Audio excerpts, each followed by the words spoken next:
Ah, não sei. Não liguei ainda. Então liga. Ai, Luca. Entendi. Amanda? Que Amanda, gente?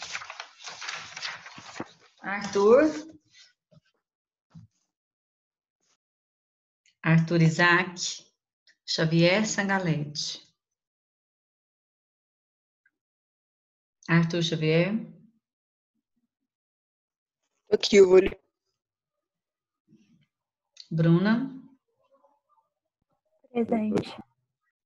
Bruno. Cecília. I'm here. Emanuele. Presente. Gabriel. Presente. Gabriela. Presente. Isabela. Presente. João Otávio. Presente. Júlia Menezes. Presente. Júlia Moraes. Presente. Júlia Nunes. Presente. Lises. A Lises não. Luca. Presente. Lucas. Presente. Luiz Gustavo. Maria Eduarda. Maria Fernanda. Presente. Otávio. Daqui a pouco chega. Sofia. Presente. Juliana. Presente. Vitória. Presente. Cadê a outra Vitória? Presente. E Camila. Presente. Então vamos lá, pessoal. Caderno Classicismo.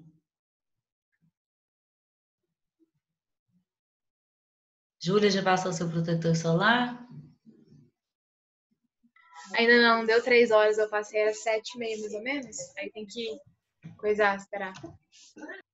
Você passa 8 vezes no dia? 7 vezes no dia? Não, 2. 2? Aí você passa agora 10 horas da manhã e fica a tarde inteira sem passar? Eu tava passando 1 hora, só que aí eu parei. Só 2 tá bom, porque a médica falou que era pra passar antes de ir pra escola e reaplicar. Aí não tá indo pra escola, então eu tô fazendo isso. Ué, mas e à tarde? Você fica a tarde toda sem protetor? Mais ou menos. Não, tá certo não, viu? Pode ir. Que médica que você foi? Chama a doutora Brenda. Ah, tá. Eu fui numa também essa semana, fiquei com inveja.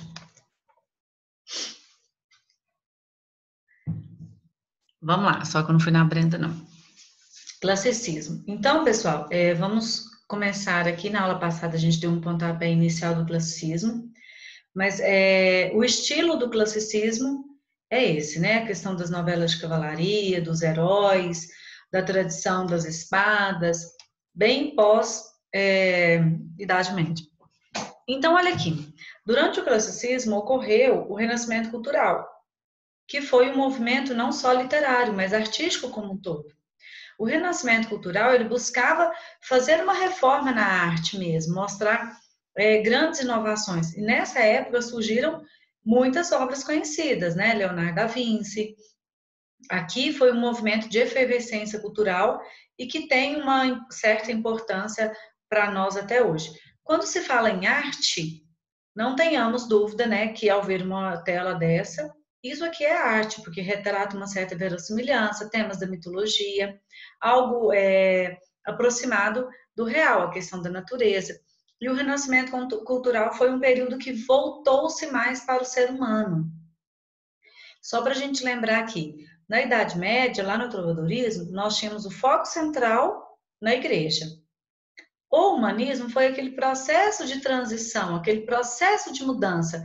É Deus ou é o homem? É o homem ou é Deus? E o renascimento cultural, então... Maria Lúcia, vai dar ponto isso para quem fica com a câmera ligada? Oh. Extra, eu não sei, mas ponto. Extra é uma palavra muito pesada, né? Ponto extra. Porque é uma palavra que teria que estar no seu dia a dia. Extra?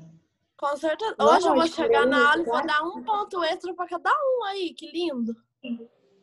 Não. Esse planeta aí que você está vivendo está muito fora do contexto já. Vamos voltar aqui. Então, olha só. Trovadorismo, a igreja, humanismo, homem e igreja e renascimento, homem. Quando eu falo que agora prevalece o teocentrismo, não quer dizer que esqueceram de Deus, tá? Quer dizer que a ciência vai fazer parte mais da vida das pessoas e aqui vão começar a estudar a questão da Terra, a questão da translação, a questão da ciência como um todo. Então, o Renascimento Cultural foi um período de muita presença nisso. Esse quadro nós já vimos também, né? Não já, gente? Faz assim com a cabeça para mim. Já. Então, Renascimento Cultural, o antropocentrismo, a verdade, a vida terrena e material. Então, agora não é apenas a vida espiritual, né? Porque era só Deus e agora é homem e Deus. Vamos dividir a esfera aí. A crença no progresso, o progresso através da ciência. A natureza, que é onde o homem se insere, que o homem vive nesse meio ambiente, e a fé é diferente da razão. A razão aí é sinônimo de ciência, de estudo. Então, vamos lá. Contextualização histórica. Depois eu quero isso aqui anotado, por favor, tá?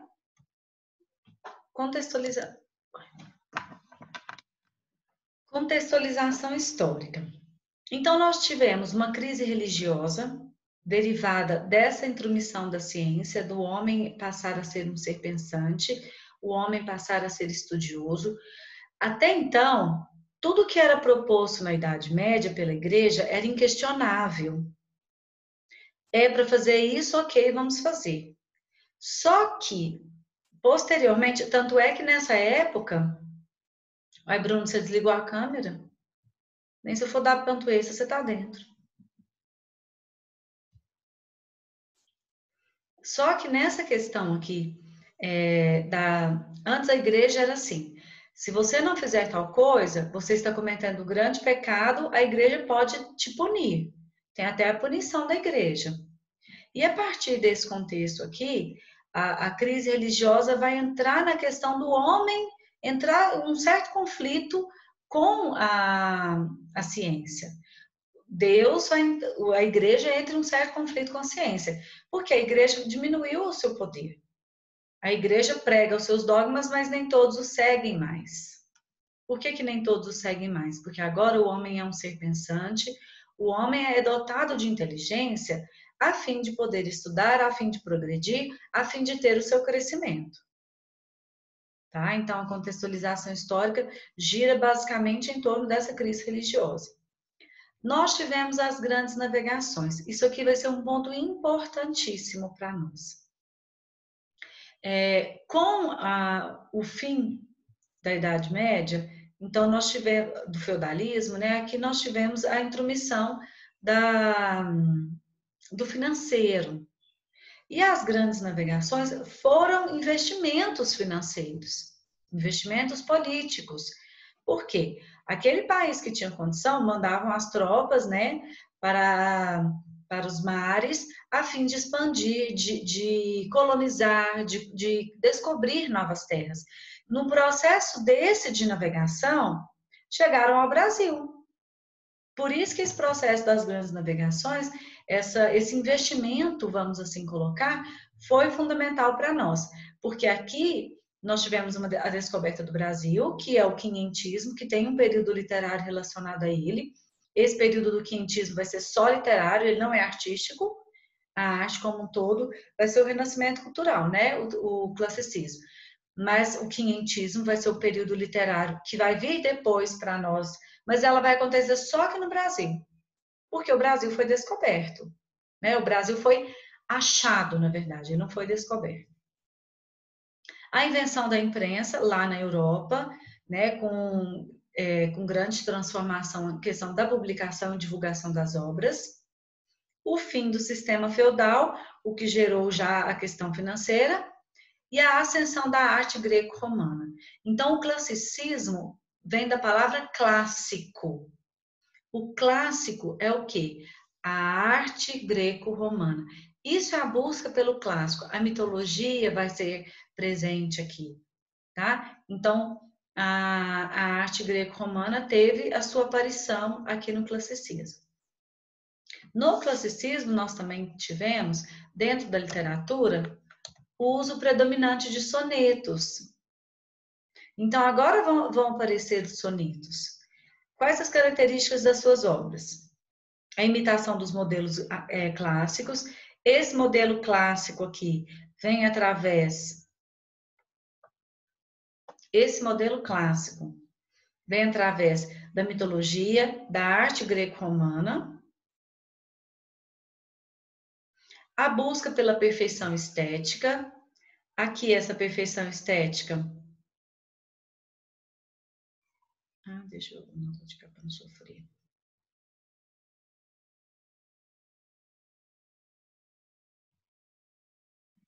Maria Lúcia, você manda esses slides depois, por favor?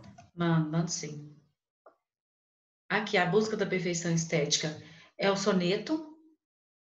Então, o soneto foi descoberto no humanismo, mas ele vai ter grande efervescência agora no classicismo com Camões. Pureza e equilíbrio das formas, porque agora utiliza-se o formal, valoriza-se o formal.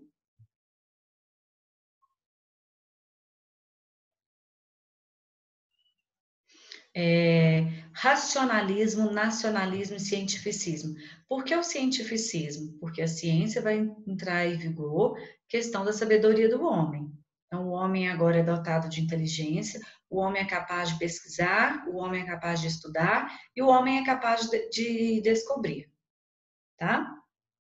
As primeiras faculdades, né, do mundo surgiram também foi nessa época. Então, nós temos temas frequentes aí nas obras. Moral, a religião, a filosofia, a política e a mitologia grega. Outra questão. Aqui, nós vamos ter o humanismo renascentista. O que é o humanismo renascentista? Vou de novo. Trovadorismo, apenas Deus ao centro, tá? O teocentrismo. Depois, outro período literário, o humanismo, que vai ser a questão do homem, o homem enquanto ciência. E aqui vai entrar o equilíbrio, que é Deus e ciência. Então, eu tinha só Deus no trovadorismo, só a ciência no humanismo, e agora nós entramos num equilíbrio literário. Tá? Aqui vai aparecer Deus e homem. Por isso que nós temos o equilíbrio. Por isso que eu tenho a filosofia e a religião, a política e a mitologia. Então, aqui vai acontecer um equilíbrio. E a predominância pelos versos decassílabos. Por que os versos decassílabos? Porque quando o soneto surgiu, lá no humanismo, os versos eram menores. Era questão do verso em heróico quebrado, 6, ou redondilha maior e menor, 5 e 7. Então, era 5, 6 e 7. E agora nós temos a predominância, os versos cresceram um pouquinho, em versos decassílabos.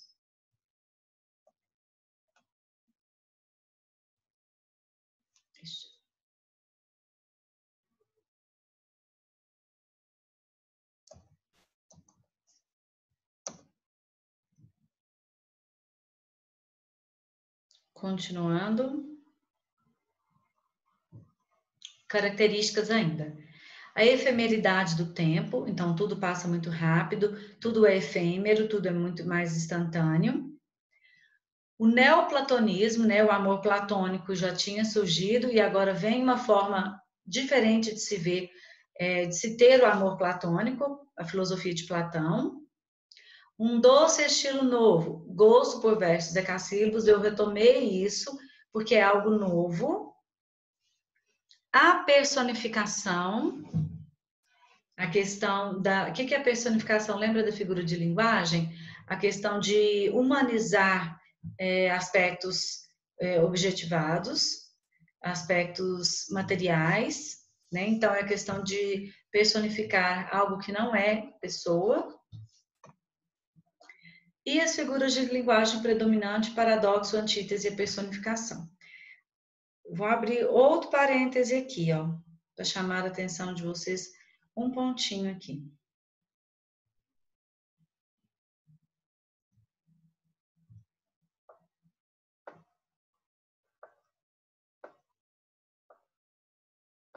O que é o paradoxo? É colocar ideias contraditórias numa mesma frase. Ideias contraditórias na mesma frase. Quase uma oposição. O que é antítese? Ideias opostas. Palavras opostas. Então, tá vendo que vem o paradoxo, que é a contradição, e a antítese, que são ideias opostas. Por que isso está presente nas obras? Porque o homem ainda vive essa dualidade. É Deus ou é o homem? Ou é a ciência que eu devo seguir? O homem ainda vive esse paradoxo na vida dele, essa contradição. E essa contradição é trazida para as obras, principalmente para o uso dos sonetos, com Camões. Então, apresento-lhes Camões, acredito que vocês já o conhecem. Já tinham ouvido falar de Camões, já, né? Já.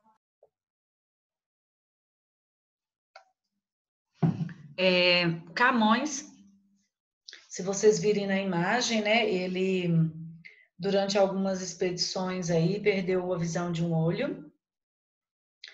Camões tem uma exímia produção com Os Lusíadas. Essa aqui é uma das capas de publicação de Os Lusíadas. Camões morreu sem ver as suas obras serem publicadas. Não se sabe muito sobre Camões. Sabe-se que ele sofreu por um amor e desde então ficou desnorteado. Tinha uma inteligência muito grande ao produzir, né? Produziu a maior epopeia já existente, que é Os Lusíadas.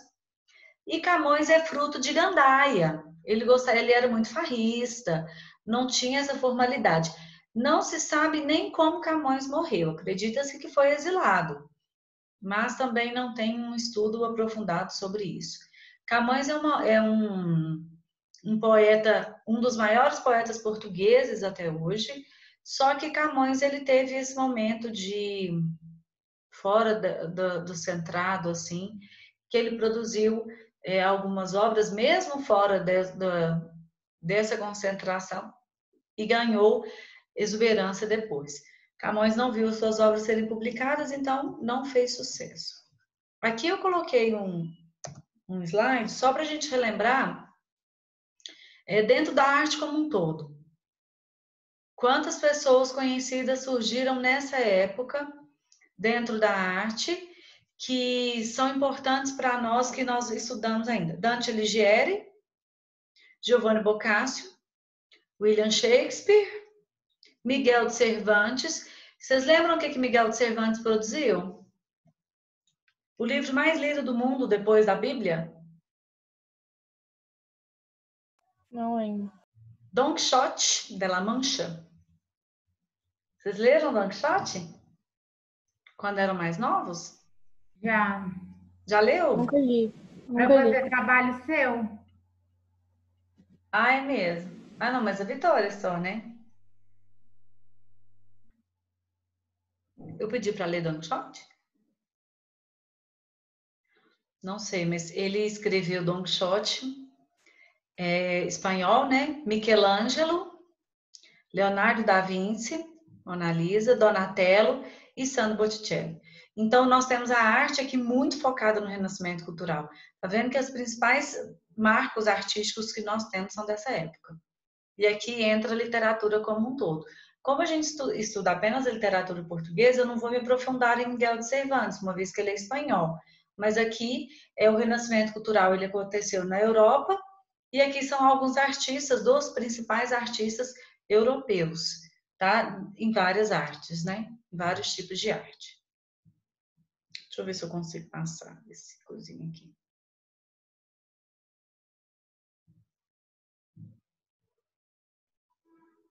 Aqui é um videozinho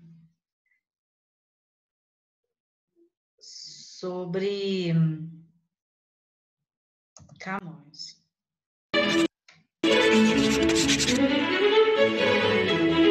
O amor é o fogo que arde sem se ver. É ferida. Ai, você já deve estar cansado desse poema, né? Mas vem comigo que hoje eu vou falar dessa e de outras obras do classicismo.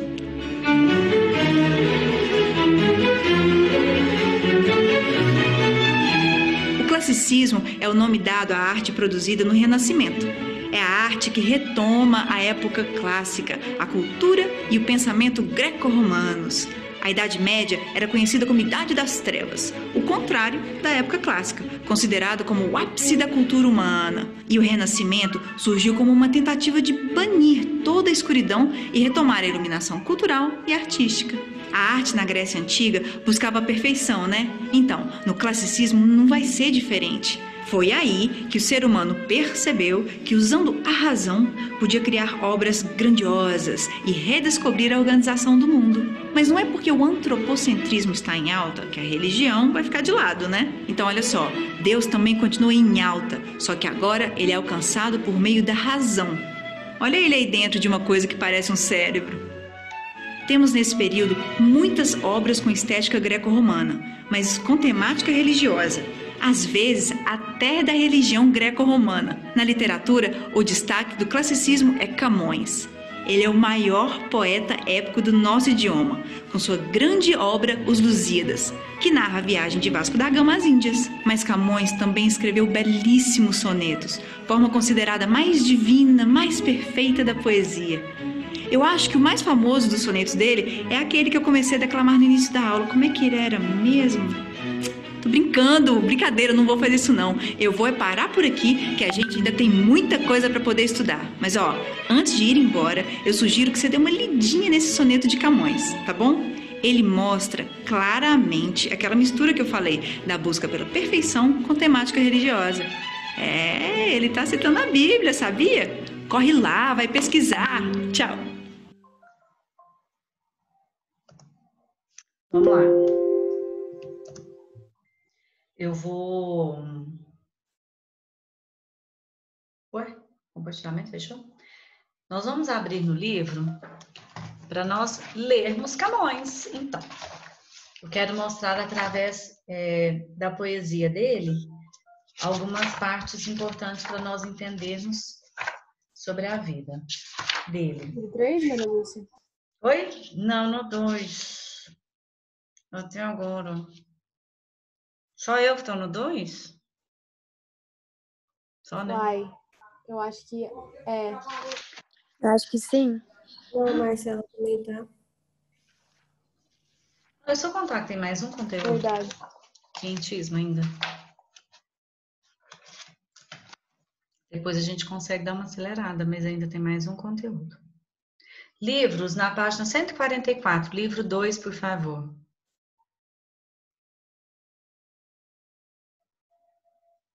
Deixa eu abrir aqui. Só um minuto.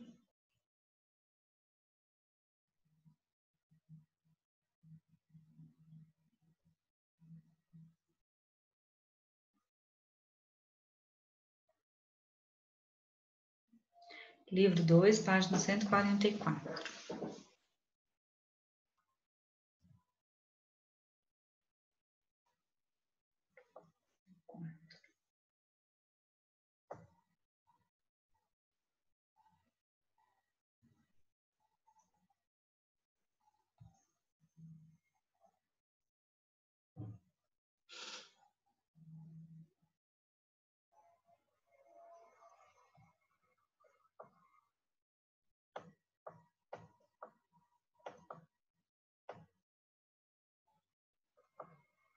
Nossa. 7. Maria Lúcia, eu entrei aqui agora. Ah, tá. Vou colocar a presença para você, Luiz Gustavo. Não, é o Otávio. Ah, o Otávio? Achei que fosse o Luiz Gustavo. Ah, porque me deram o recado que você tinha saído para fazer uns exames. Achei que você não fosse entrar.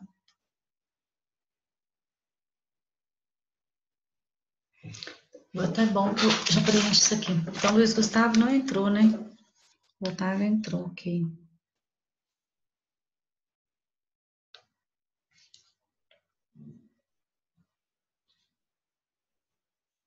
A Lises também não entrou, não?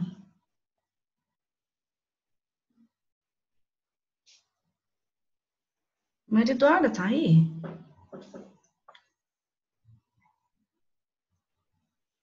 Não. Ué, Maria Eduarda não tá. Estão perdidos hoje?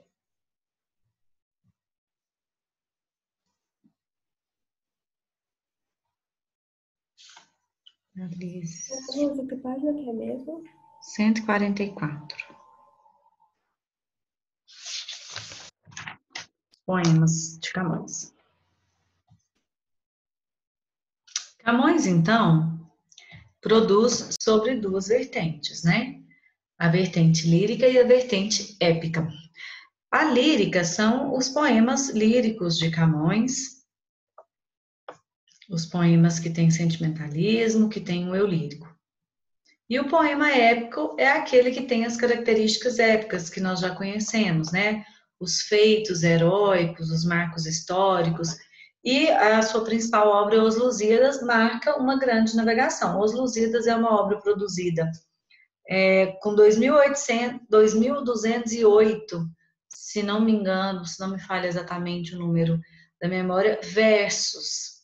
Então, é uma obra extremamente vasta, é a maior epopeia existente até hoje, e essa obra ela vai narrar alguns marcos históricos, as grandes navegações, né, a expedição de Vasco da Gama, que sai a caminho das Índias. E durante essa expedição acontecem aspectos da mitologia grega, acontecem exaltação à religiosidade, o clamor a Deus, acontecem alguns empecilhos. Então, dentro dessa obra, Os Lusíadas, é marcado, né, por essa expedição e esses momentos que acontecem durante essa expedição.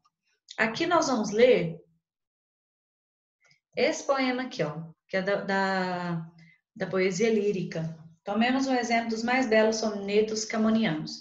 Tá vendo? A questão do soneto, preste atenção na métrica, na rima, na estética como um todo do poema, para depois nós entendermos alguns pontos. Vamos lá, quem vai declamá-lo para mim? Pode ler? Pode. Calma. Calma, minha Esse gente. tá mostrando Página aqui, né? 144. Esse que tá aqui, tomemos como exemplo. Ah, tá. Alma minha gentil, que te partiste. Peraí, eu não tô sei se compartilhando, você não? viu. Tá, é porque eu tava meio perdida. Mas eu achei. Ah, achei que eu tava doido. Então vai. Alma minha gentil, que te partiste, tão cedo dessa vida descontente. Repousa lá no céu eternamente, e viva eu cá na terra sempre triste. Se lá no assento etéreo onde subiste, memória dessa vida se consente. Não te esqueças daquele amor ardente, que já nos olhos meus tão puro viste. E se vires que pode merecer-te alguma coisa a dor que me ficou, da mágoa sem remédio de perder-te. Roga a Deus que teus anos encurtou, que tão cedo de cá me leva a ver-te. Quão cedo de meus olhos te levou. Então vamos lá. Olha só. Alma minha gentil, que te partis, tão cedo dessa vida descontém. Versos decassílabos. Então, as duas primeiras estrofes.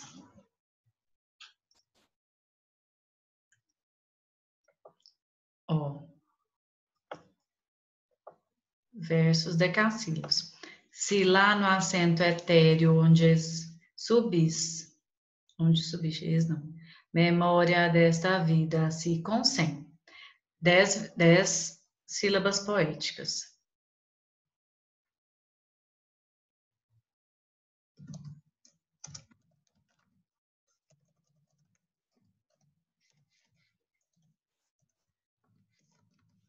Agora, nas últimas. E se vires que pode merecer alguma coisa, dor que me ficou, da mágoa sem remédio de perder, roga a Deus que teus anos encurtou. São todos versos decassílabos. Aqui também versos decassílabos. Agora nós vamos prestar atenção. Vamos colocar aqui bonitinho, né? Bagunça. Decassílabos. Agora presta atenção no esquema de rimas. Partiste. A, descontente, B, eternamente, B, triste, A. A, B, B, A. Subiste. A, consente, B, ardente, B, viste, A. A, B, B, A. Qual que é o nome dessas rimas? Não lembro mais. Opostas ou emparelhadas? Ixi.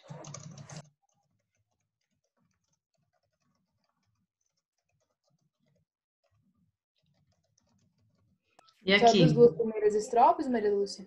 Nas duas primeiras. Merecer-te. Perder-te. C. Ficou. D. Perder-te. C. Encurtou. É. Ver-te. C. Ah, ficou, encurtou aqui é D, ó. CDC. Ixi, não apaga, né? Aqui é D, vou pôr por cima. D, C, D. Intercalado? CDC, DCD. Rimas intercaladas.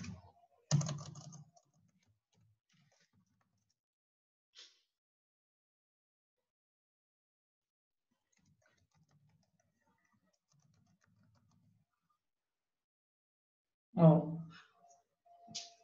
Rimas intercaladas. Tá, vimos a parte formal. Então, é um soneto versus decassílabos. Soneto versus decassílabos. Agora, vamos ver a parte interna do poema. Alma minha gentil que partiste, tão cedo desta vida descontente. A minha alma partiste tão cedo. Repousa lá no céu eternamente e viva eu cá na terra sempre triste. Quem que partiu? Pessoa que ele gostava? A pessoa. Então, o eu lírico. O eu lírico. O eu lírico sofre pela ausência da pessoa amada que partiu. Segunda estrofe. Se lá no assento etéreo onde subiste, memória desta vida se consente, não te esqueças daquele amor ardente, que já nos olhos meus tão puro viste. Então, se você está aí no céu, sentado, lembrar de alguma coisa aqui na terra, você lembra do meu amor que foi puro por ti. Do meu amor que os meus olhos mostram. Então, é o sofrimento da pessoa amada, o platonismo, né? O amor platônico. E se vires que pode merecer-te alguma coisa, a dor que me ficou, da mágoa sem remédio de te perder-te.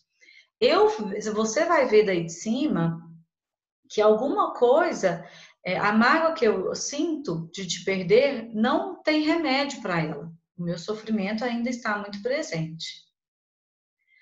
Roga a Deus que teus anos encurtou. Peça a Deus, que Ele que encurtou os seus anos, que tão cedo de cá me leve a ver-te. Eu peço a Deus, peça você a Deus, que eu que estou aqui na Terra, que Ele me leve logo. Que quão cedo de meus olhos te levou, já que você não está à frente aos meus olhos mais. Tá? Então, o eu lírico sofre pela pessoa amada,